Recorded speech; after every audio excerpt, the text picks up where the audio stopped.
تو اگر منبر سے تبلیغ ہو تو جوان سدھرتے ہیں۔ تہران میں ایک سید مہدی ہوا کرتے تھے جو بہت بڑا عالم، جس نے کئی لوگوں سے شراب چھڑوا دی، کئی لوگوں کو نمازی بنایا، متقی بنایا، اتنے مرید تھے اگر یہ حکم دیتے تو لوگ سب کچھ اپنا اس پہ قربان کرتے تھے، بے انتہا متقی اور پرہیزگار۔ یہ مجلس پڑھ کے گاڑی کے پیچھے بیٹھے تھے، ڈرائیور آگے تھا، شاہ کا زمانہ تھا، یہ آگے بڑھ رہا تھا۔ تو اس زمانے میں، شاہ کے زمانے میں، روڈوں پر بد کردار عورتیں گھومتی تھیں، جوانوں کو گمراہ کرتی تھیں، گناہ کی دعوت دیتی تھیں۔ اب ڈرائیور کہتا ہے جیسے میں نے سگنل پہ گاڑی روکا، ایک خاتون، جوان سی خاتون آئی اور اس نے اس ڈرائیور کو گناہ کی دعوت دی۔ ڈرائیور نے جیسے اس خاتون کو دیکھا، کہا تجھے شرم نہیں آتی؟ اشارہ کیا کہ پیچھے مولانا صاحب بیٹھے ہوئے، تم کیسے گناہ کی دعوت دے سکتی ہو؟ مولانا نے سن لیا کہ اس نے گناہ کی دعوت دی۔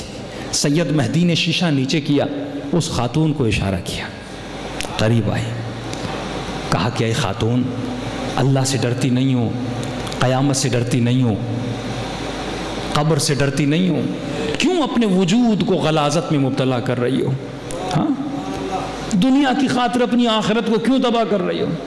اس خاتون نے کہا سید تیرے سر پہ امامہ ہے، تو سید بھی ہے، مجھے تیری ماں زہرا کی قسم ہے، بھوک کی وجہ سے، افلاس کی وجہ سے فاقوں میں آ گئے، میرے باپ فاقوں میں آئے، مجبوری کی حالت میں یہ گناہ کر رہی ہوں۔ سید کو غیرت آئی، کہا کہ میری ماں کی قسم کھائی ہے، سچ کہہ رہی ہو؟ کہاں؟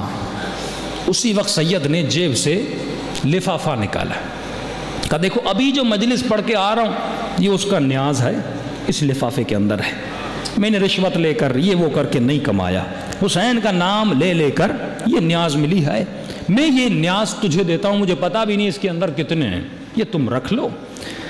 اور میری ماں کا تم نے قسم کھائی کہ سیدہ کی قسم ہے کہ میں فاقوں میں ہوں، تو آج میری ماں سے ایک وعدہ کرو، سیدہ زہرا سے ایک وعدہ کرو۔ کہ سید کون سا وعدہ کروں؟ کہ وعدہ کرو کہ جب تک اس لفافے کے اندر پیسے موجود ہیں تب تک تو گناہ نہیں کرے گی، کہ کم از کم چند دنوں کے لیے تو گناہ سے بچ جاؤ گی، جب تک پیسے چاہیے نکالتے رہنا اور تب تک گناہ نہیں کرنا، اب ختم ہو جائیں پھر تمہاری مرضی ہے، لیکن جب تک لفافے میں پیسے ہوں وعدہ کرو مجھ سے نہیں، سیدہ فاطمہ سے۔ اگر واقعاً اس بی بی کی عزت کرتی ہو تو وعدہ کرو۔ یہ کہتی ہے، اس کی آنکھوں میں آنسو، سید وعدہ کرتی ہوں جب تک اس لفافے میں پیسے ہیں میں کبھی بھی بدکاری کی طرف نہیں جاؤں گی۔ سید مہدی کہتے ہیں 2-3 سال گزر گئے، میں نجف گیا، مولا علی کی زیارت کو، زری کی طرف منہ تھا، السلام علیک یا امیر المومنین، السلام علیک یا امام المتقین، کہ مولا کی زیارت اپنے سرور میں پڑھ رہا تھا، اپنے امام کے ساتھ کلام کر رہا تھا، اتنے میں نے دیکھا ایک جوان ہے جو میرے کنارے پہ کھڑا ہے۔ سید کہتا ہے میں نے کہا مولا میں آپ کی زیارت کو مختصر کرتا ہوں تاکہ اس کا جواب دے دوں، زیارت تو پھر بھی میں آپ کی پڑھ سکتا ہوں، کہ ایسا نہ ہو کوئی شرعی سوال ہو اور میں زیارت میں لگا رہا ہوں اور یہ چلا جائے، لہٰذا مولا میں شیعہ کیسا، میں مولانا کیسا کسی کا مسئلہ حل نہ کر سکوں۔ ایک مرتبہ اس نے کتاب زیارت کو بند کیا اور اس شخص کو دیکھا کہ آپ کو کوئی سوال ہے؟ اس نے کہا سید میرا سوال نہیں ہے، میری بیوی آپ سے کچھ باتیں کرنا چاہتی ہے۔ اس نے کہا کہاں ہے؟ کہ سید وہ سامنے آئے، اگر آپ ان سے کچھ باتیں کر لیں۔ سید آگے بڑھتے ہیں، سید میں کہتا ہے ایک محجبہ خاتون مکمل حجاب کامل میں کھڑی ہوئی تھی، بس اس کی تھوڑی سی آنکھیں نظر آ رہی تھیں۔ سید مہدی کہتا ہے میں آگے بڑھا، میں نے سلام کیا، اس خاتون نے جواب دیا اور روتے ہوئے کہا سید مہدی مجھے پہچانا؟ سید مہدی کہتے ہیں میں نے نہیں پہچانا، آپ کون ہیں؟ کہ سید 2-3 سال پہلے ایک سگنل پہ تو نے حسین کی مجلس کا لفافہ دیا تھا، سید میں نے تمہاری ماں زہرا سے وعدہ کیا تھا کہ جب تک اس لفافے میں پیسے ہیں میں گناہ نہیں کروں گی۔ کہ سید ابھی پیسے ختم نہیں ہوئے تھے، اس جوان کا رشتہ بی بی نے بھیج دیا تھا۔ سید میں نے شادی کر لی، واللہ وہ دن ہے اور آج دن ہے، زندگی میں نعمت بھی ہے، برکت بھی ہے، گناہ سے دور ہو چکی، یہ ہے خلوص نیت۔ اگر تو اور کی طرح خالص بن جائے، راستہ اہل بیت خود بناتے ہیں۔ جب اللہ کا وعدہ ہے کہ اے میرے بندے من یتوکل علی اللہ فہو حسبہ، جب تو مجھ پہ توکل کرتا ہے پھر تیرا حساب کتاب تیرے رب کے ہاتھوں پر ہے۔ اگر یہ نیت کر کے واللہ مجلس میں آؤ تو ہدایت کے دروازے سب کے لیے کھل جاتے ہیں۔ کئی لوگوں کو امام حسین کے مصائب نے نیک بنا دیا۔ ہم تو روتے ہیں اور آنسو پہنچ کے چلے جاتے ہیں نا۔ سوال یہ ہے مجھے ان مصائب سے ملا کیا؟ میں نے امام حسین پہ رویا تو صحیح، لیکن ان آنسوؤں نے مجھے کچھ دیا کہ نہیں؟ یا صرف ظاہری آنسو بہا کے میں چلا گیا؟ یہ تو غم حسین کی برکت ہے کہ ہندو بھی اس غم میں روتا ہے، مسیحی بھی اس غم میں روتا ہے۔ جو کبھی اپنے باپ کے لیے نہیں رویا وہ حسین کا نام سنتا اس کی آنکھوں سے آنسو نکل آتے ہیں۔ یہ تو برکت غم حسین۔ لیکن سوال یہ ہے تجھے اس غم سے ملا کیا؟ علی گنداب ایک جوان ہے لیکن گمراہ جوان، شرابی جوان۔ مولانا کہتے ہیں میں مجلس پڑھ کے اپنے گاؤں کی طرف جا رہا تھا، رات کا اندھیرا، اس اندھیرے میں یہ جوان شراب کی حالت میں مست تھا اور راستے پہ اس نے مجھے روک لیا۔ کہا شیخ کہاں جا رہے ہو؟ میں نے کہا مجلس پڑھ کے آیا ہوں کسی گاؤں میں، گھر جا رہا ہوں۔ شیخ کس کی مجلس؟ کہا تجھے پتہ نہیں؟ محرم کا چاند دکھ چکا ہے، حسین کی مجلس۔ کہا شیخ مجلس میں ہوتا کیا ہے؟ کہا حسین کے فضائل ہوتے ہیں، فرامین ہوتے ہیں، مصائب ہوتے ہیں۔ کہا شیخ مجھے مجلس سنا۔ اب ایک بندہ شراب کی حالت میں ہے، شیخ صاحب کہتے ہیں میں ڈر گیا کیونکہ بدماش تھا، چاقو اس کے ہاتھ میں تھا، ایسا نہ ہو میں انکار کروں اور مجھ پہ حملہ کر دے۔ شیخ نے بہانہ کیا کہ دیکھو مجلس ایسے نہیں سنائی جاتی، اس کے لیے ممبر ہوتا ہے، مجمع ہوتا ہے، ماحول ہوتا ہے، حسین کا ذکر کیا جاتا ہے۔ اس جوان نے دیوار کے ساتھ تکیہ دیا، جس طرح ہم رکوع میں جاتے ہیں نا، یہ رکوع کی حالت میں کھڑا ہو گیا۔ کہ شیخ میری پیٹھ حسین کا ممبر، بیٹھ جا میری پیٹھ پر اور مجھے سنا کہ تیرا حسین کیسا تھا، کیا ہوا تھا تیرے حسین کے ساتھ۔ شیخ کہتے ہیں کہ میں مجبور ہو گیا۔ مولانا کہتے ہیں میں بیٹھ گیا اس کی پیٹھ پر، میں نے چند امام کے فضائل پڑھے، 2 فرامین پڑھے جلدی جلدی سے۔ اب اس نے کہا شیخ مصائب سناؤ، حسین کے مصائب سناؤ۔ مصائب میں کیا سناتے ہو لوگوں کو؟ تو مولانا صاحب کہتے ہیں اچانک میرے ذہن میں آیا کہ علی اصغر کے مصائب پڑھو۔ تو کہتے ہیں میں نے 4 جملے کہے۔ میں نے کہا حسین اتنے مظلوم تھے، ظالموں نے حسین کے پاس ایک بھائی تھا جس کا نام عباس تھا، انہوں نے عباس کے بازو بھی کاٹ دیے، کہ بھائی کو بھی مار دیا۔ حسین کا جوان بیٹا تھا اکبر، اس کے سینے میں بھی برچی لگا دی۔ حسین کے بھتیجے تھے ان کو بھی مار دیا۔ حسین کے بھانجے تھے اون و محمد، ان کو بھی مار دیا۔ کہ یہ جوان سن رہا تھا، میں پڑھ رہا تھا۔